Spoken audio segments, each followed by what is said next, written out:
We're coming off of God of War 2018.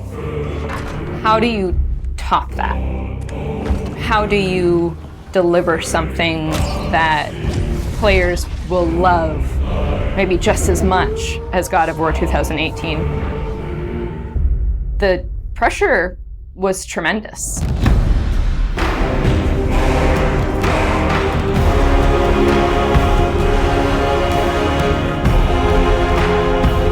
My name is Ariel Angelotti, and I am the senior producer for narrative. My name is Richard Gobert. I'm the story lead for God of War Ragnarok. I'm Jody Kupsko, and I'm the supervising dialogue designer. It's my job to shape the story along with our writing team, our narrative director, and game director. As a producer, it's my job to help build a team to create that content, to own the schedule in realizing that content. I oversee the dialogue production throughout the entire titles. Every line of dialogue that you hear, every human vocalization and effort and grunt, our team touches. So I'm a man now, like you? No. We are not men. We are more than that. The responsibility is far greater. In the story of God of War 2018, we find Kratos seemingly having turned over a new leaf in the Norse lands. He lives a quiet life, hidden in the woods with his wife Faye and their son Atreus. And the story starts with them mourning her death. And we learn that she made a final request before she passed away. She wanted them to spread her ashes from the highest peak in all the 9 realms. He's scared of being a bad father, a bad influence, and as a result, it's made him an absent father. His greatest fear is that he's passed that evil that's inside of him onto his son. You are too quick to temper. You are rash, insubordinate, and out of control. This will not stand. You will honor your mother and abandon this path you have chosen. It is not too late. They befriend Freya, who is an exiled Vanir goddess who used to be married to Odin. They meet Mimir, the self-proclaimed smartest man alive, who serves as their guide and their confidant. And they meet the Holdra brothers, Brock and Sindri, who are world-class weaponsmiths who end up their main source of upgrades and equipment. Now, among the enemies they make are the Aesir gods, whose leader is none other than Odin, someone we never meet in God of War 2018, but who casts a very long and dark shadow over the 9 realms. There are consequences to killing a god! Why? How do you know? How do you know? After many adventures, Kratos and Atreus end up fulfilling Mom's wishes, and over the course of that journey, they find out more about each other and about themselves, and finally find a common ground between them. They become the close family unit that Faye hoped that they would become. In God of War Ragnarok, we fast forward a few years, and little Atreus is now a teen, and they're back to hiding out in their home in the woods in Midgard. During the course of the previous game's events, they were forced to kill Odin's grandchildren, Magni and Modi, the sons of Thor. Thor does a lot of the lion's share of Odin's dirty work, and as a consequence, he's a very violent, unstable personality. At the end of the last game, they were also forced to kill Balder, the son of Odin and Freya, and that has its own set of consequences. He was a very powerful chess piece for Odin, one that Odin is incredibly bitter about losing. Freya has vowed vengeance against them for the killing of her son. Kratos and Atreus didn't want to kill him, they were friends with Freya, but Balder tried to kill her in front of them, and Kratos had no other option in the moment but to kill him to save Freya's life, even though it meant losing Freya's friendship. I will parade your cold body from every corner of every realm and feed your soul to the vilest filth in hell. That is my promise. He saved your life. He robbed me of everything.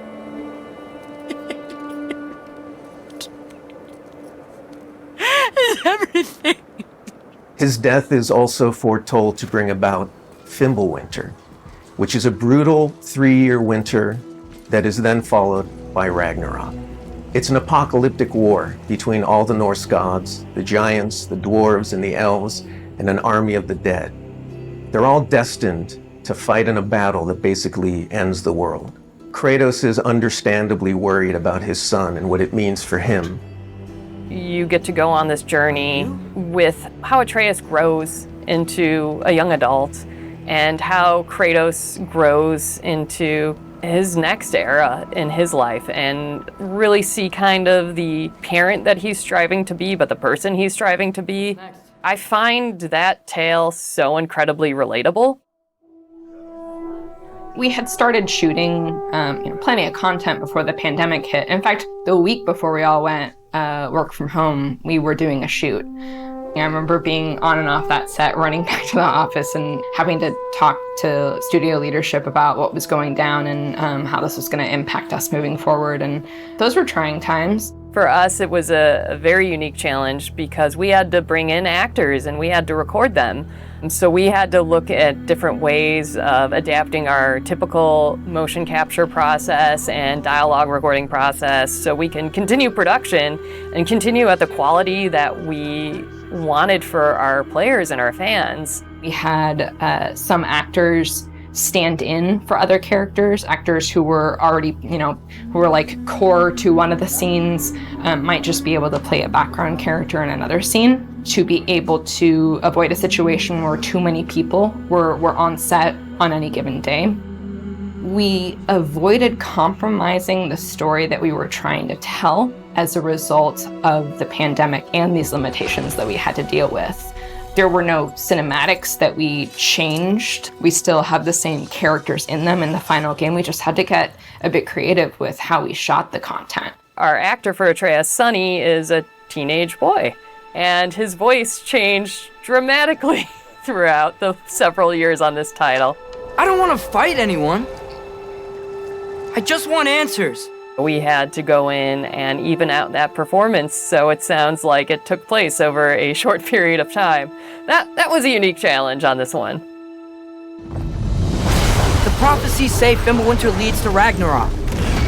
War is coming. Whether the Norse saga was going to be a trilogy or just 2 games was something we debated a lot.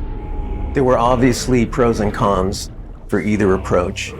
So we waited for Cory Barlog to weigh in, and he did, and he said, let's do it in 2. The consequence to that is, how do you wrap up the story in one game and do Ragnarok justice? How do we lead up to that and then have a big moment at the end of the game and wrap up all those loose threads? This game is bigger than what we initially envisioned. There's a lot of important story moments that we needed to cover. There are more characters that we follow the threads of. And ultimately, it ends up feeling big and epic because there is a lot there for people to enjoy. I am very excited for folks to see this final chapter. A lot happens. We put our characters through the ringer, but we also bring them closure and we provide answers to a lot of the questions the first game. That I think people are going to have fun with. We all have our own personal Ragnaroks to deal with.